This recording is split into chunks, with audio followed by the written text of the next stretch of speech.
ನಮಸ್ಕಾರ ಸ್ನೇಹಿತರೆ, ಬಸವಣ್ಣನವರ ವಚನದಲ್ಲಿ ಧರ್ಮದ ಬಗ್ಗೆ ಈ ವಚನದಲ್ಲಿ ತುಂಬ ಚೆನ್ನಾಗಿ ಹೇಳಿದ್ದಾರೆ.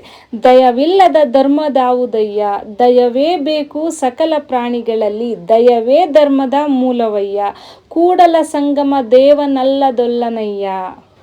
ಸ್ನೇಹಿತರೆ, ಈ ವಚನದ ಅರ್ಥವನ್ನು ನೋಡೋದಾದರೆ, ದಯವಿಲ್ಲದ ಧರ್ಮಕ್ಕೆ ಅರ್ಥವೇ ಇಲ್ಲ.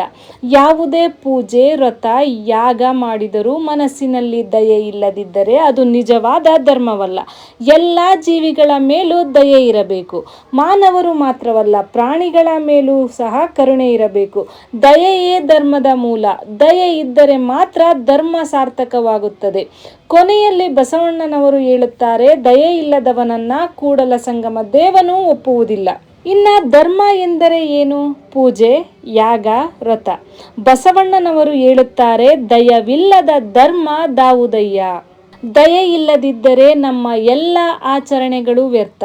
ಪ್ರತಿಯೊಂದು ಜೀವಿಯ ಮೇಲೂ ಕರುಣೆ ಇರಬೇಕು, ಏಕೆಂದರೆ ದಯವೇ ಧರ್ಮದ ಮೂಲ. ಕೊನೆಗೆ ಒಂದು ಸತ್ಯ ತಿಳಿಯುತ್ತದೆ, ದಯೆ ಇಲ್ಲದವನನ್ನ ದೇವರು ಸಹ ಒಪ್ಪುವುದಿಲ್ಲ. ಕೂಡಲ ಸಂಗಮ ದೇವ.